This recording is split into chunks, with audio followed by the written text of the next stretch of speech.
Environnement, une pollution mystérieuse, des poissons qui agonisent par centaines et près de 30 km de rivières contaminées. Vous pensez certainement à la Loue.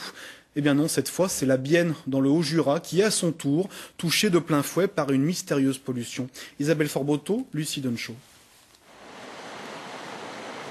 C'est le triste butin du matin récupéré par le garde-pêche du secteur.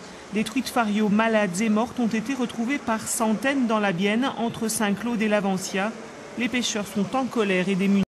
Il y a un peu plus de concertation avec les pêcheurs, puis qu'enfin on nous écoute, qu'on se mette tous autour d'une table, et puis avec tous les services concernés, les biologistes, les spécialistes, qu'on essaye de faire quelque chose. On ne peut pas laisser un cours d'eau comme ça mourir sans rien faire, c'est pas possible, c'est insoutenable.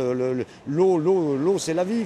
Prévenus dès vendredi dernier, les techniciens de la Fédération de pêche et de l'Office national de l'eau et des milieux aquatiques sont venus faire des prélèvements de poissons dont les analyses sont en cours. Dans quelques jours, si le débit et le niveau de la rivière baissent, d'autres relevés d'eau et de sédiments seront effectués pour tenter de déceler la présence ou pas de cyanobactéries. À l'heure actuelle, on n'a pas de cause avérée et unique d'une source de pollution qui peut expliquer cette mortalité. Après, par expérience, on sait que, notamment avec ce qu'on a vu sur le Doubs et la Loue, que c'est une multitude de facteurs qui déclenchent en général les mycoses sur les truites. On est sur le territoire du parc naturel régional du Haut-Jura, a fait énormément pour essayer de soustraire ce cours d'eau à toutes les pollutions qu'on a pu connaître. Et puis voilà, on a investi des millions sur ce bassin versant et on est encore à se demander les raisons qui ont poussé tous ces poissons à mourir.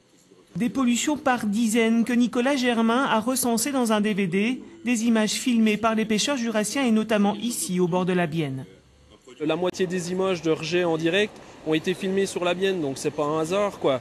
Cette rivière est maltraitée depuis des années, l'assainissement il y a encore beaucoup à faire sur toute la vallée et donc on a un résultat qui est catastrophique aujourd'hui et les poissons en sont le premier témoin, ils sont en train de mourir les uns après les autres.